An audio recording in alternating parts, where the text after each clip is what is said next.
Rolling. Take two. What's DIY mean to you? DIY, do it yourself, means answer your own damn questions, live your own damn life. To me, it means nobody falls off the conveyor belt. It means you have to stand up and jump. And you have to embrace the falling of life. That's what it means. It means, I think, survival. It means you'll have a career.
This is a film about artists who exemplify and embody the DIY or do-it-yourself ethic.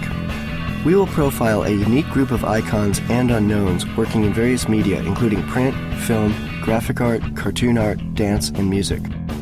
The 36 interviewees are uniquely American artists who operate outside of any studio system, are beholden to none, and produce influential, quality art regardless of a continuous paycheck. Most of them are able to make a somewhat comfortable wage at their art. Some are just scraping by, a few are rich.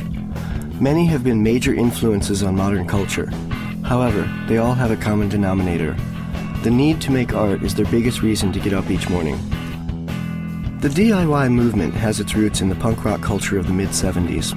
Unable to garnish corporate support, many began working around the culture industry to invent new channels of creative dissemination. They put on their own concerts, made their own films, started tiny but influential record labels out of their basements, and used their bedrooms to do paste-up for hand-Xeroxed fanzines to review and promote each other. The DIY I think I can ethic exists today, driving everything from garage bands to the largest software companies in the world. We will document this spirit in these modern mavericks as they strive to survive, to create, and to form communities against the backdrop of indifference.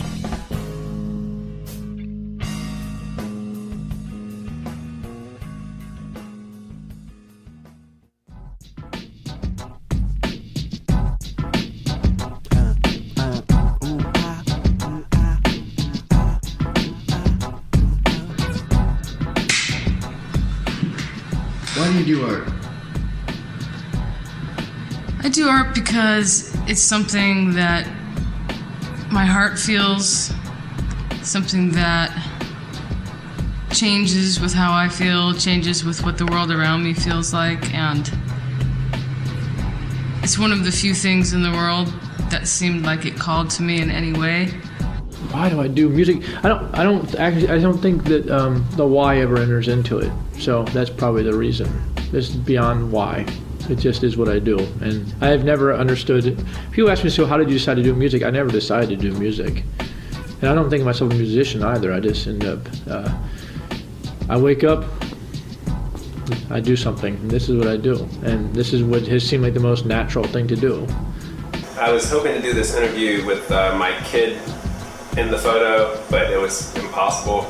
But the kid really is what drives me. He's, feeding, and this is him. Can this work? Yeah. See, that's mini me. That's what drives me. Before he was born, I don't know what was driving me. I guess it was pursuit of something, but I'm not really sure what it is. But now it's like providing for my family drives me. I think anyone would be lying to you. They said there wasn't an ego involved in this, you know. I think they're full of shit, you know. Yeah, sure, it's the ego, but you know, I work so hard on what I do, and every spare second I have, I'm doing it. And now that I'm not bartending, I'm really doing it. But I just really want to share it, you know. I don't want to just do it and have it sit in my house. It's really the only thing I know how to do, honestly. It's pretty hopeless. Gotta make stuff, or I get really depressed. If I don't make stuff, I get very, very can't function. So with this piece, what I did was I sat in a big wad of clay and I cast my ass in plaster. And I used to love Davy Crockett, and I'd wear like the buckskin outfit. We'd go to this Glen Echo, this park, and there would be a Davy Crockett dude, you know, and he'd go around and play banjo and sing the song. So when he came to our little area, I knew the Davy Crockett theme song, so I sang it with him. He goes, "Would you mind if I took him around with me for a while?" Nowadays, no way. I mean, I'd be terrified. But for me, I'm performing too cool. So I went around with him, you know, for an hour or so and sang the song with him. I go, uh-oh, that's it. I'm hooked. And that's what got me going. And then I remember just being a kid laying in bed, and you know, I'm like 10 years old or 12 and going, oh man, I don't want to go to college. I don't want to get a job. I don't want to have family. I don't want kids. I just can't do that. Even then I knew I didn't want to do that. And I was always worried what would happen and how it would come to be that I wouldn't have to be a normal person. To some degree, I think being involved with the punk rock scene or like that is actually an area where I feel like it's full of deviants, people who are kind of challenging all sorts of conventional thinking. So to the degree that my interest in music or my interest in playing music has sort of brought me into this kind of underground world, that is the reason I do it, because it's where I feel comfortable. I feel like it's where I can actually feel like I've accomplished something. But my job is pretty good. I mean, I did pick this job because I thought it would be cool if I was 60 years old to have young women or men or whatever come over to my house and take their clothes off. I thought that would be really funny. Seriously, that was one of the considerations when I went into this field. Well, at first, you know, my art was my music, and then later on I just ventured into doing artwork, but and the art that I do, the Demonica Erotica series, is, you know, what people sometimes think I just do for shock value, but basically it's just what I just love to do because I've been doing it, you know, I've been drawing since I was a baby. Why'd you start playing punk rock? Because I just quit doing drugs and I had a whole bunch of extra energy, and I was drinking lots of espresso and eating lots of pastries and riding my bike every day, and I just couldn't help but do it. What would you do if you weren't playing music? That's a tough question, yeah. 'Cause I don't really know. I'm kind of all consumed by music.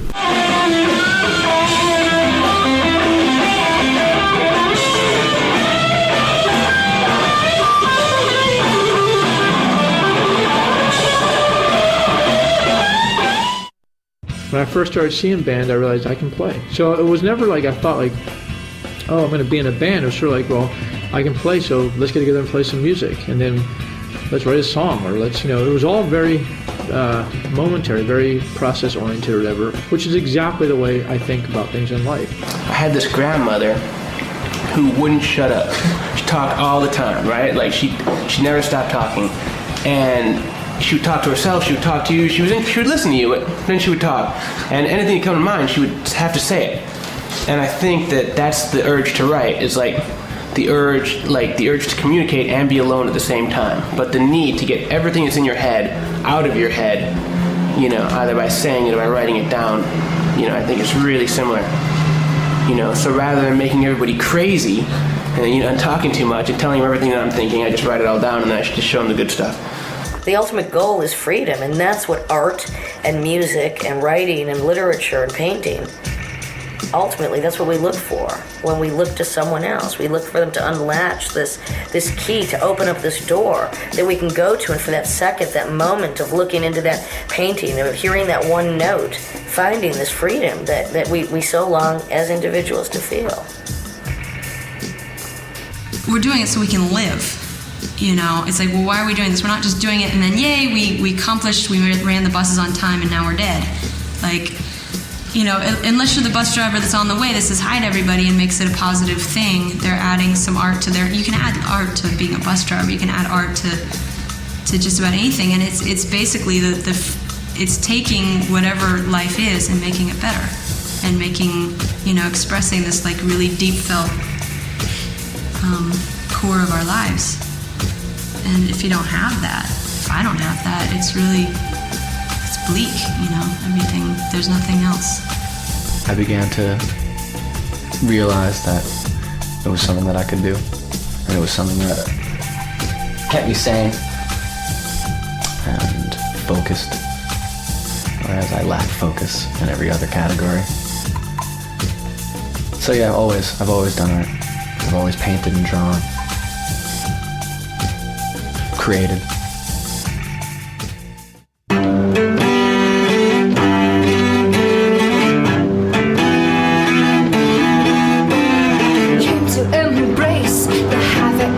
I perform because I have to. I started performing on the stage when I was with this person when I was about 8 years old. So I think that I came from a really working poor family, and being on a stage and performing always somehow gave me a new perspective on myself, and this idea that there weren't any limitations or boundaries when I was having this performance dialogue with people, and it was the truth of the emotion, the situation that I wanted to convey, and I couldn't find that in my daily life, but I could find that and embody that and create that dialogue when I was performing for people. Yeah.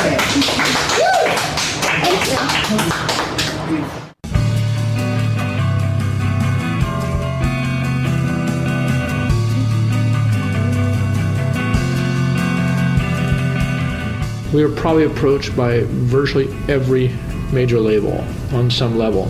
Some of which were like, you know, just someone saying like, hey, can we have lunch? And us saying, hey, no, or, you know, or, I mean, never rudely, but it's like there's just nothing to talk about, you know. The corporations or big money gigs always somehow knew instinctively not to approach me. So it wasn't as if I had to necessarily refuse. I was never drawn to it, and they were never drawn to me. I think my reputation preceded me from 1977 on. It could have been because I think one time when a record company tried to not pay me, I threatened to throw first their stereo and then them out the window, and I was quite serious. And we did turn out one relatively explicit buyout offer, which would have meant a lot of money and so on. And I don't object to that, and I'm not all that anti-commercial. I just decided that the right way to do this was as a labor of love, and just to keep plugging away. Now we're doing okay, even despite the downturn, and I'm just glad we did it this way. I'm not really driven by money. Money is like the last thing that I think about when I'm writing. I've never written thinking like, you know, oh, this will make me a bunch of money. If I was thinking about money, you know, I'd be writing cartoons instead of, you know, writing about straight males and gay bars, you know, strippers, and you know what I mean. I don't think I write the kind of stuff that's heavily commercial at all. I've had to call my own press. I've had to book my own stuff. We don't have a record company, and I want to keep it that way.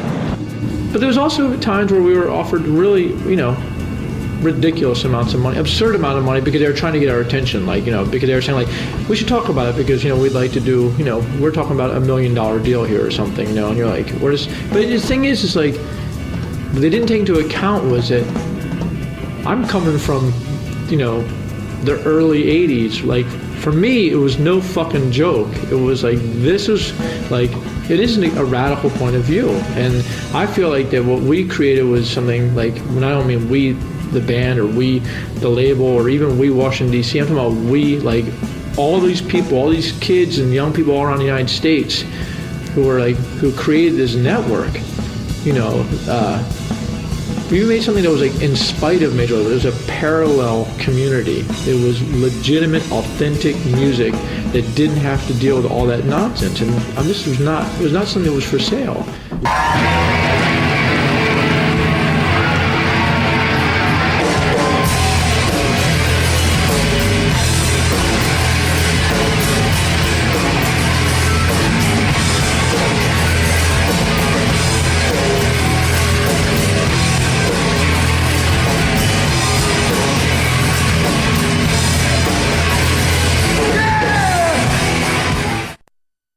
you can't really do the things you want to do or the way you want to do things if you have to actually make art or do anything for somebody else, or if you're being paid to do it for somebody else.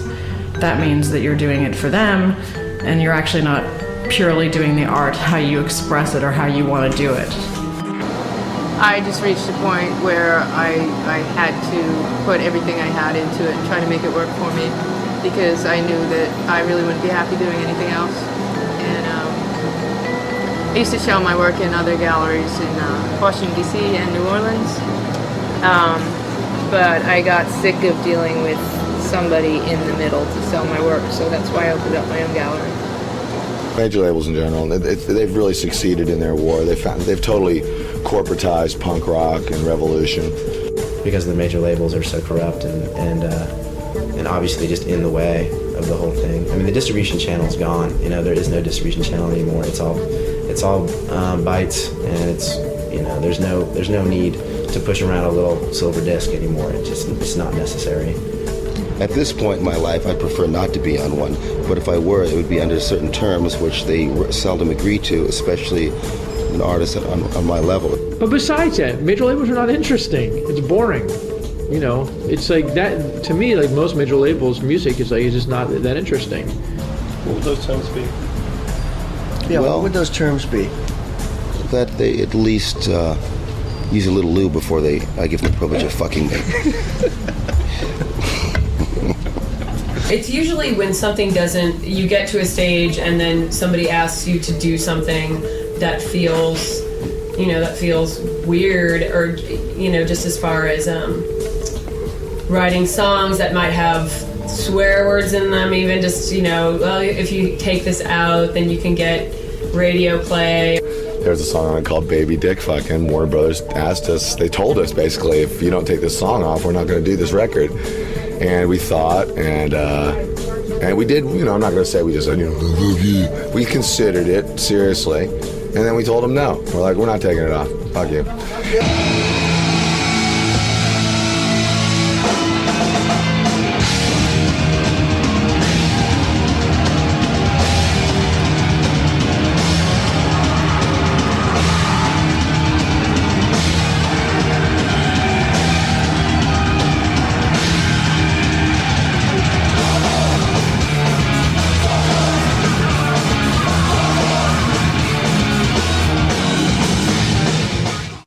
Truth has never been a popular commodity. It will never sell records or books.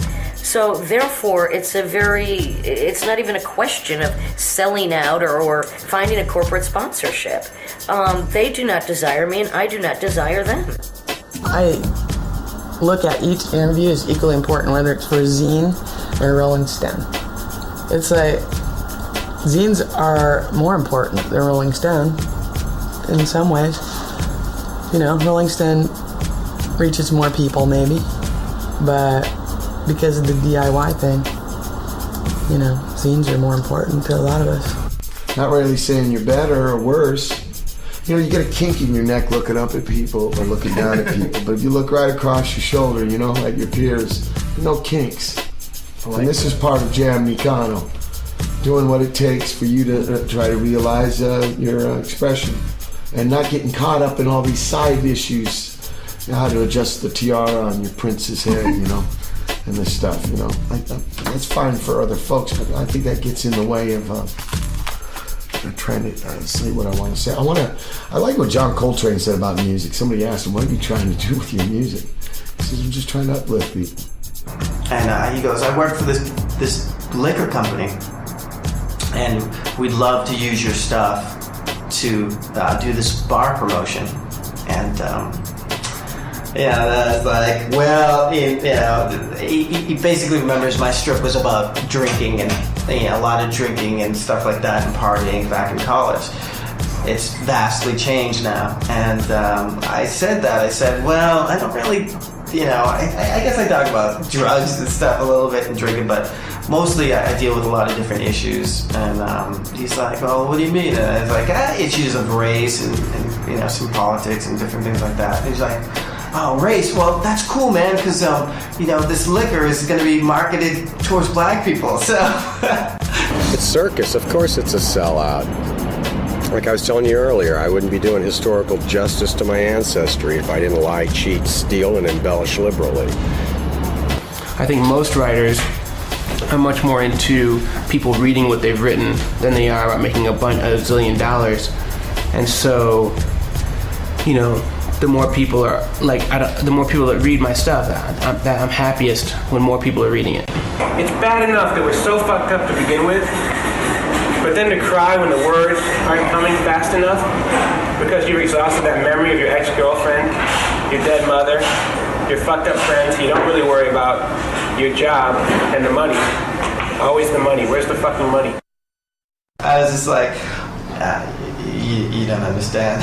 And I just said, I'm not going to do it. And I didn't even get into it really with him. I didn't want to continue the conversation. I didn't want to hear how much money they'd be offering or anything, because it doesn't really matter. Because in the end, you gotta sleep at night, and whether it's on a nice, cushy, squishy bed or a little futon, you still gotta sleep at night. I ain't gonna sleep any better on either type of thing.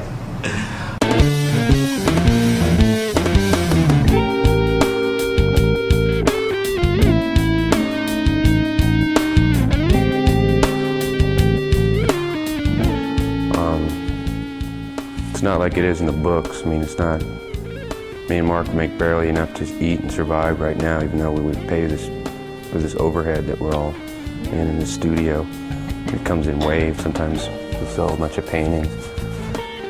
Sometimes, you try to wonder why you're doing it financially. But it's fun. It's fun to make your own artwork. You feel good at the end of the day. You broke a lot. I only think about money when I'm at my last dollar. You know, and I think, fuck, man, poor again. I don't get it. How did I keep getting so poor? And then I try to come up with a way. And then once I have a few bucks put away, then all of a sudden I'm not thinking about it at all. You know, which I think at some point is going to lead me to abject poverty. Why do you sell your records so cheap? Well, first off, it's sort of real economy. We don't, since the label doesn't actually act like most labels, and we're not bothered by the kind of structure that most entertainment labels use, which is largely legally based, like a lot of copyright stuff. We don't have contracts. We don't have lawyers. We don't hire out press agents. We just don't take in all the mess. It's very simple, like what we do. So therefore, we know what the real economy is, like what we spend on a project, and then how much we can sell it for to make that money back, and then make enough money for the artists, whatever, for everything to continue on. Do you record your own stuff ever? Yeah. Produce it and record it at home? Yeah. Why do you do that as opposed to paying lots of money and going to a studio and having someone else do it and have it maybe sound, a little bit better and cost a lot more? Exactly. Dealing with agents or whatever, managers or whatever the hell, I can easily trust myself, or I don't know where people's intentions are, in the long run with big business. Being from the music industry, now I'm finding out the art industry is exactly just as evil as the music industry.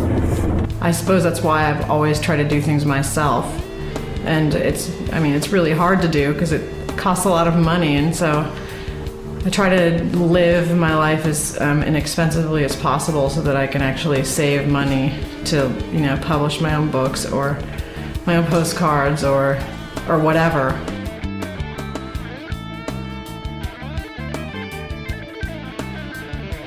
So I think that from our point of view, on the one hand, it's based on a real economy. The second half of that equation is that I buy records, and I'd rather buy a record for $10 than $15. What do you think of Napster?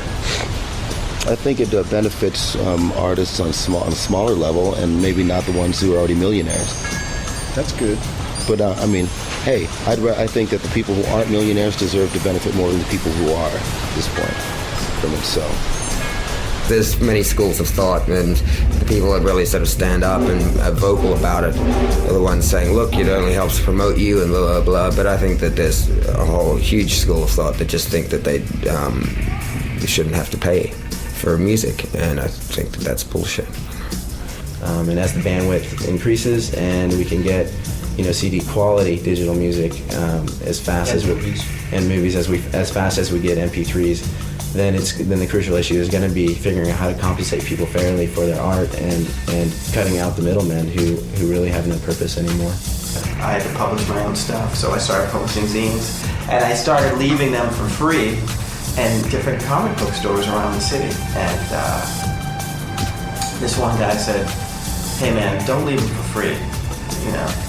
You gotta sell them for something. Sell them for $1 or whatever, because people don't value. If they get something for free, they're just gonna toss it out. And if people have paid for something, value something, then they'll hold on to it and they'll treat it a little more respectfully, I guess." It's a real finesse kind of a deal, compelling people to plan an evening, buy a ticket, get in their car, and go see something their better nature tells them they shouldn't see. All right, down my head.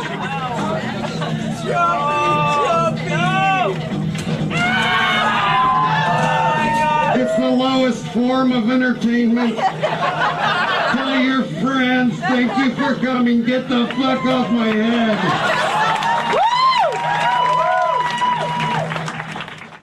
I'll shoot a band for $200 or a friend for $200 just for some cash, like instant cash. But then if a band from a record company comes to me and says, "We need some photographs," I'm going to charge them a fortune. Because, I would sit in the studio and stare out the window, sit on the couch and think, wow, it's costing me $1,000 to stare out the window.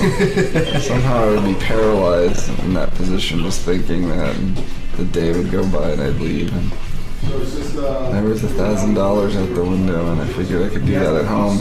And doing it myself with no agent or anything means I'm just basically doing it, a lot of hustling, like running around town, like right now in this taxi cab, going to this recording studio right now, and to hang some artwork there, and then I have to run to Trash and Vulture with the clothing store to try to peddle my t-shirts onto them, so it's just basically just trying to scrambling for money.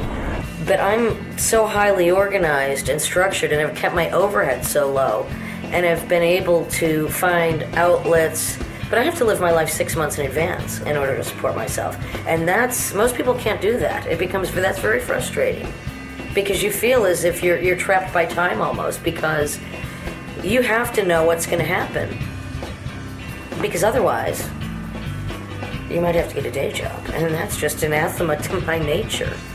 I haven't had a job this time for about 6 months, and I'm gonna see if I can just never, ever have a day job ever again, because I hate working. He wants to know what I do for the company, what I think of the new product, how much my stock options are worth. I tell him the truth. This is sort of weird, I say, but I'm supposed to be here to read poetry? No matter what happens, I'll never get more than minimum wage, because there's so many hours to account for before I can get past that mark. So certainly I think anybody that writes for money, probably the same with music, it's just a fool. Why don't you have an agent?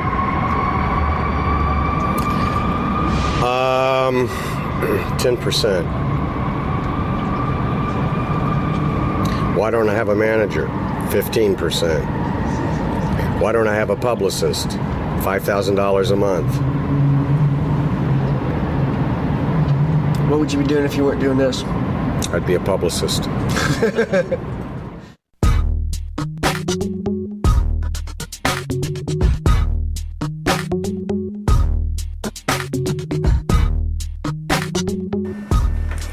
I don't consider what I do art because it encompasses so many fields. I really think I'm more of a journalist, no matter what format my creativity takes. I think that I'm documenting the truth, whether it's through music, photography, video, spoken word, illustrated word, written word. The art of it is in surviving as an independent creator. I've never thought, for instance, that anything I've ever done was anything but a success. Because if I actually did it, like if I actually got together with someone and played, it was an incredible success, And if I wrote a song, it was an incredible success. I never thought well, there's a line, well, if I reach this line, then I would be successful. I've been successful since the beginning. I think everyone is. I think it's just been an illusion that we're not, you know. Why do you do it yourself? Well, the main reason is to make sure it gets done. And then later on, I guess you fall in love with it. And you come up with a lot of reasons why it's the right way. And you figure out that everybody has a different path, and maybe your path is this way. And the more things you can do to it, one really helps. Like this whole truck. This truck really helps to get the word out about the band. And in the daytime, I move furniture.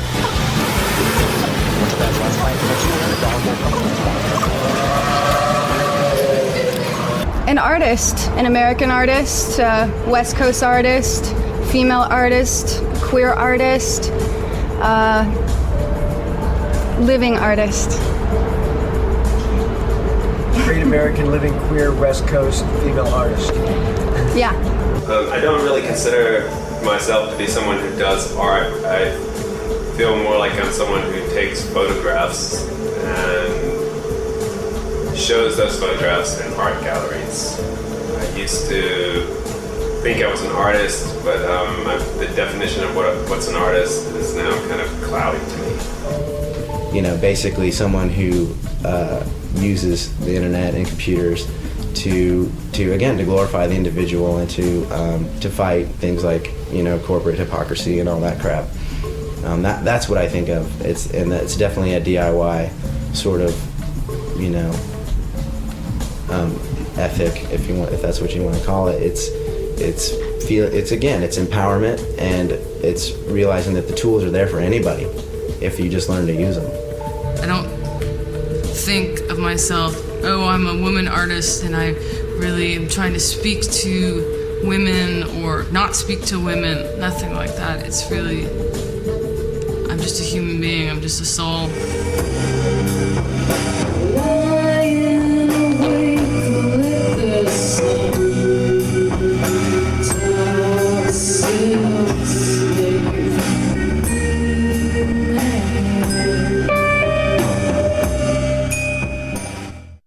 As you get older, I think the growing up process is all about finding your spirituality. I think you can't actually grow up at all. Like, I really want to grow up, you know, but, you know, there's a certain amount you have to do and to become one with the earth and your planet and, you know, and your fellow human being, you know, to not fuck each other over. And I think the only way to really do that on a really consistent, like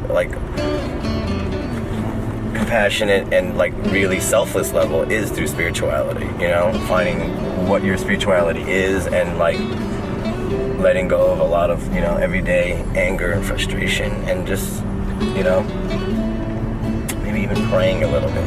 Dare I say that? Do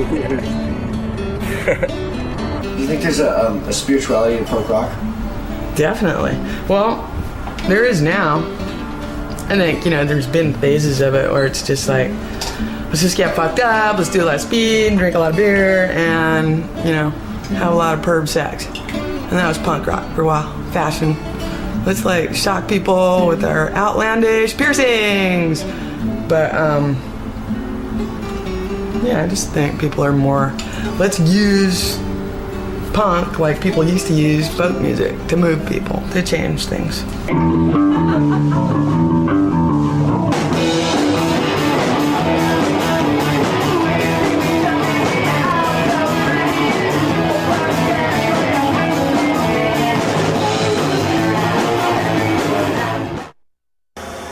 Well, my spirituality is anal.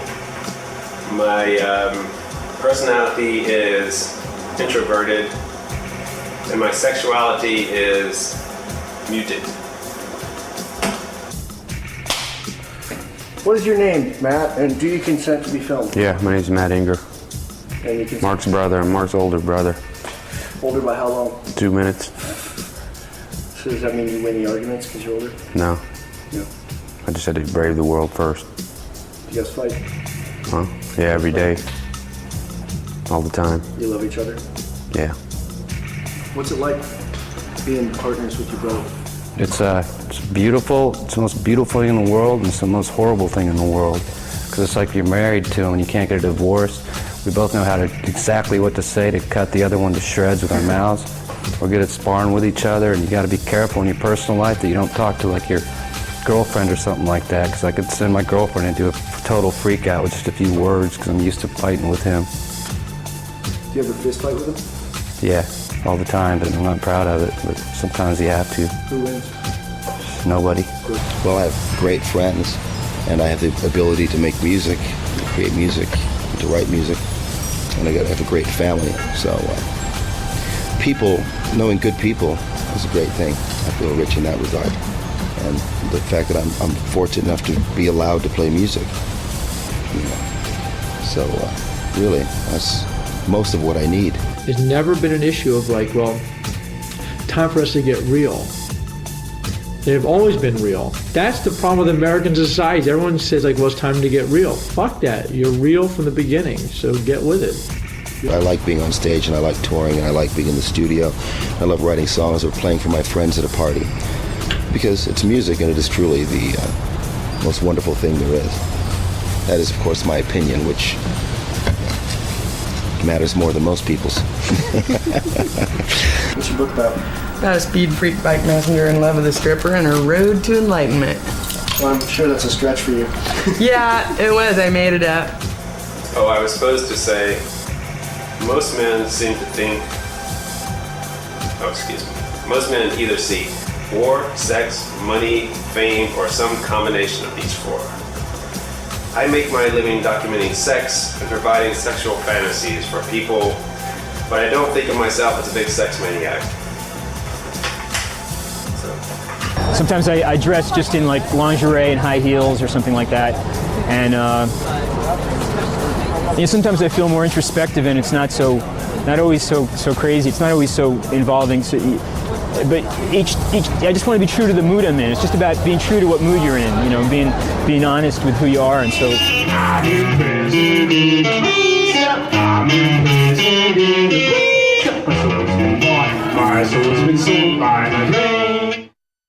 Would I kill for my art? Probably.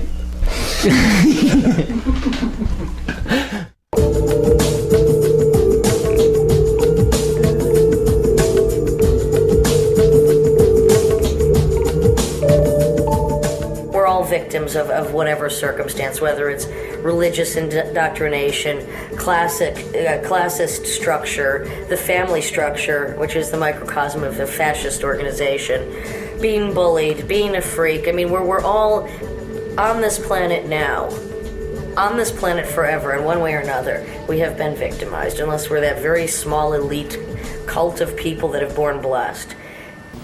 But in this country, you can never have enough bombs. You can never have enough money. You can never be tall enough, blonde enough, white enough, rich enough, or Republican enough to suit their tastes.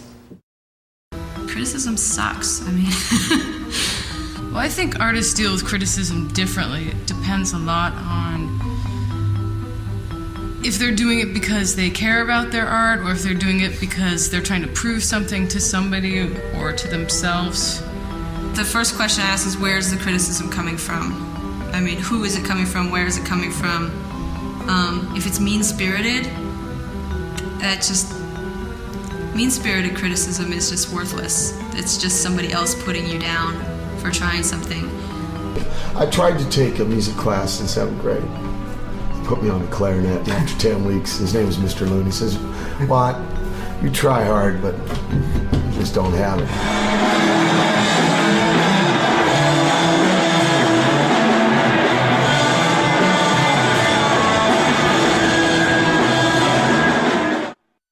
Then when I first saw Hendrix or movies or whatever, and listened to Hendrix or the Beatles, I thought like, God, I'd love to be in a band, but it was obviously completely out of my reach. It was for professionals, really. It wasn't something that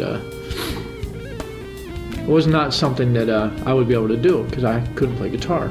I was not trained. And besides that, anyone who grew up in the 70s knew that like it was like this like rock and roll was like, it was like a gallery of like princes and princesses. It was like royalty. Like how you had to be anointed by God to play music. Like you've got to be born with this talent, Yeah, or you just know somebody and you got in the band, you know, as an assistant hair tech or something. This is just jive. And I think music's for bringing people in, not shoving people out. It's the way I look at it. The money is starting to come in, but it's a struggle, you know, it's always a struggle. And I'm fine with it because, you know, I grew up in the Lower East Side and it was always a struggle, you know, and, you know, we grew up really poor. So now, you know, doing this is a great way for me to show myself that, yeah, I can fucking make it on my own.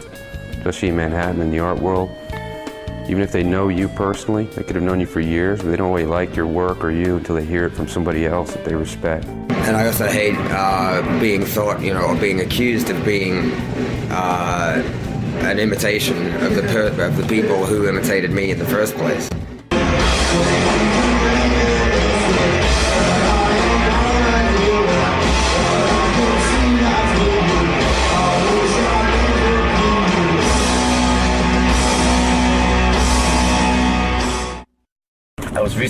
Recently took a visit to Tower Books and just looking for some magazines, just, you know, maybe for some source material. And I was like looking at the stands, and 3 magazines popped to my eye, and those were all 3 magazines that like had my name on the cover on, with huge features in, which was really, of course, exciting. But at the same time, as I picked them up and we're about to take them to the counter, I realized I only had $3 in my pocket. I haven't paid rent in 2 months, and they're going to shut the power off, and the phone gets shut off all the time. And, you know, I know everybody down at PG&E in the phone company. I know all the girls, how to talk to them, and and all the stories, and just to make it stretch.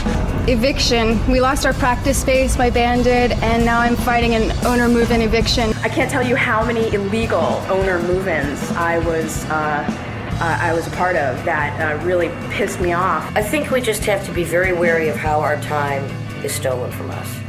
And I could have not created the body of work that I have at this age, at this stage of my life, if I had let the internet and television and bars and rock concerts that ultimately enriched me in no way take my time.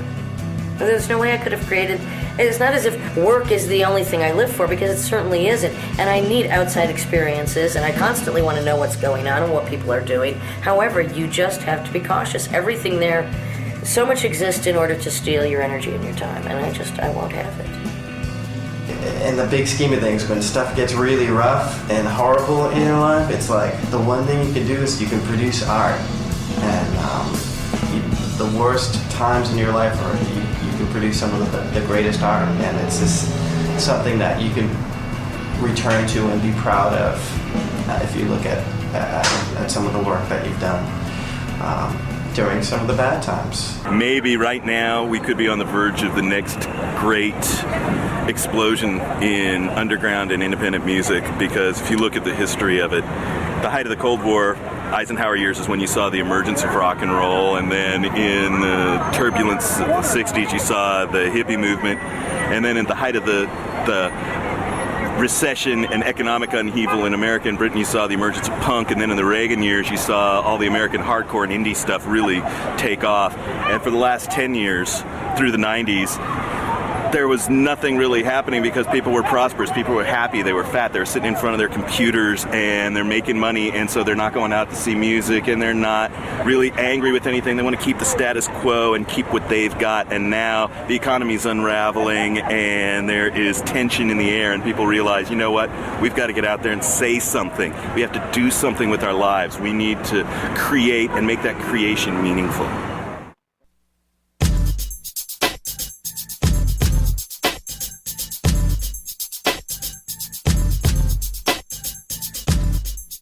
What advice do you have for kids coming up today that want to do it themselves? Well, it takes a while. Learn how to make something that you think is good, despite what everybody else thinks. So just give yourself some time to find out who you are and who you want to show the world who you are.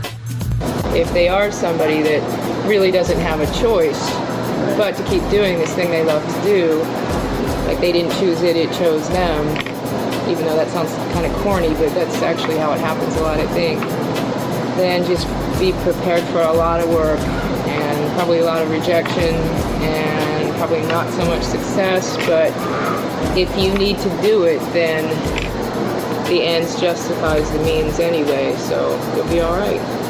Just do it any way possible. I don't care if you have to steal the materials.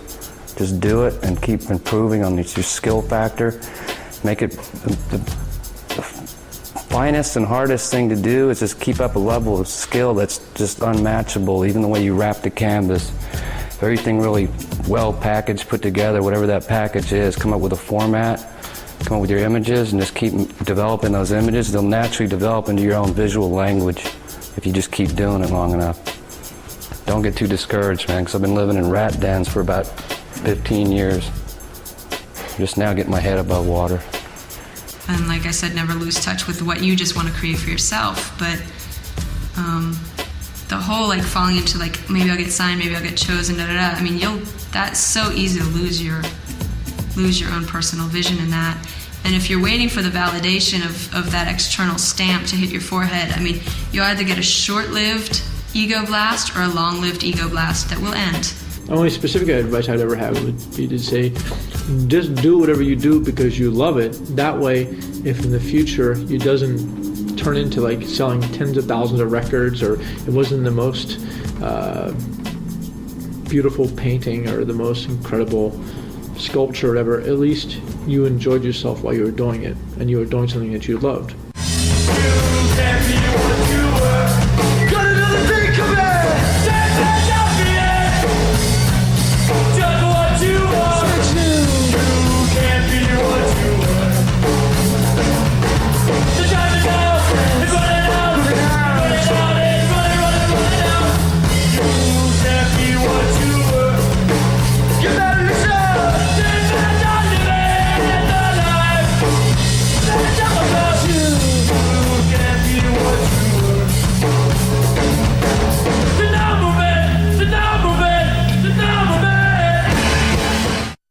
My only advice for up-and-coming photographers has always been and always will be to get a model release from the people you're shooting. You never know when you're going to be able to use that work for something, off in the distant future.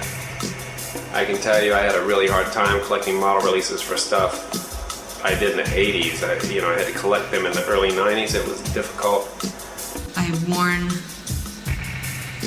warn people of the world where they're just waiting for someone to pick them. You don't do it for money. You don't do it for pleasure either. I don't know why you do it. You just do it because you have to do it. You have to do it. Just fucking do it, man.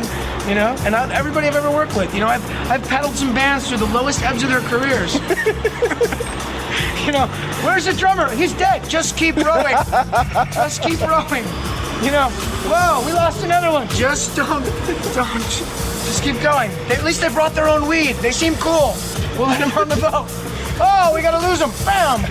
You just keep doing it. You just keep doing it. You're just steering. You don't know where you're going, and you're on the road less fucking traveled, man. Just keep going forward. So I think anybody who likes to play music should just do it regardless. Quit your job, run away, join the circus, be a musician, and live on the street.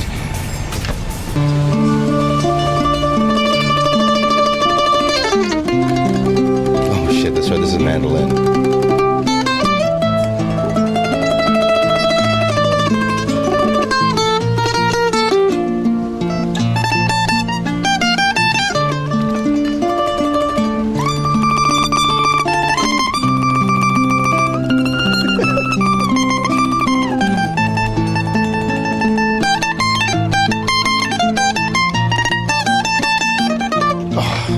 Can't use that part. I hit a wrong note.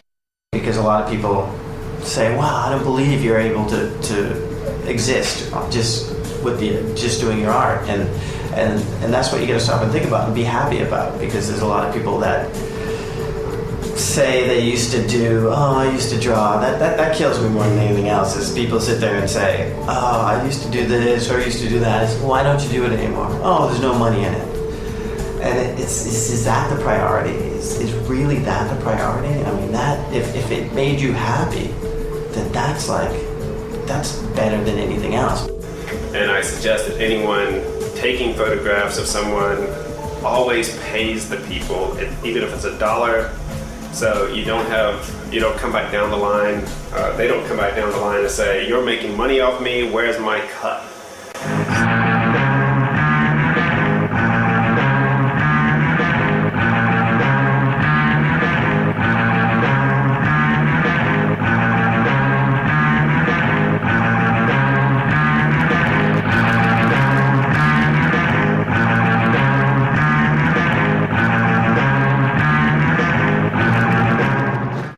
Real fast. Ramp up. The main thing is about the rider, really. That's what I've learned about being an independent artist. When you really graduate, you get to ask for things like towels. You have to make it happen. You can't wait for like some hand to come out of the sky and say, here's a really cool gig, here's a really cool opportunity, here's, you know, you gotta take what you get and try and make it sensational. Okay, take a big breath. Because I really want to hear it. Really want to hear what you think of a 50 guitar orchestra!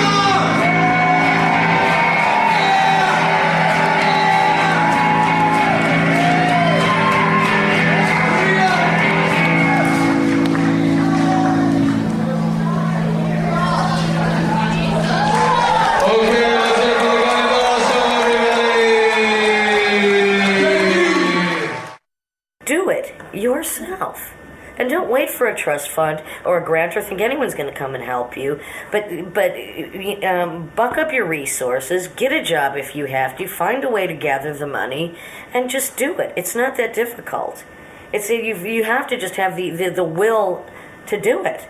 There's no secret. There's no mystery as to how you create, as to how you produce, as to how you collaborate. The thing is to have the balls to just decide, I'm going to do it, and do it. I can't imagine not doing it myself. It doesn't matter if nobody gets it, because most of the things that turned out the best had a period where nobody understood it. And how would they? Because you're doing something that's new. So you have to, if you believe in what you're doing, just keep it up, be good at it. Don't get lazy with it, just follow through. If no one ever knows who you are, at least you knew who you were.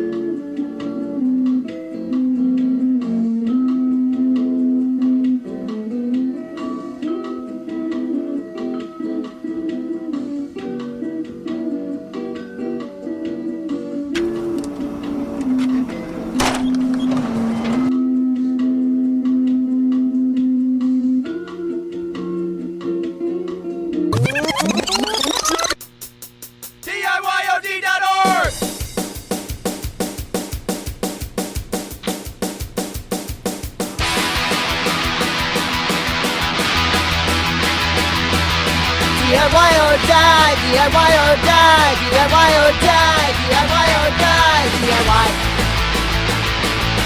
DIY. DIY or die, DIY or die, DIY or die, DIY or die, DIY. DIY. DIY or die, DIY or die, DIY or die, DIY or die, DIY.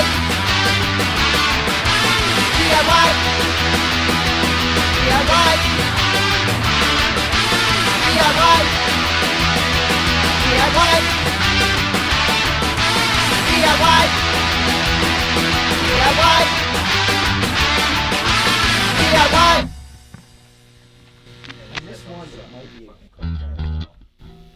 I like that. Take. I'll do a second take. Keep that.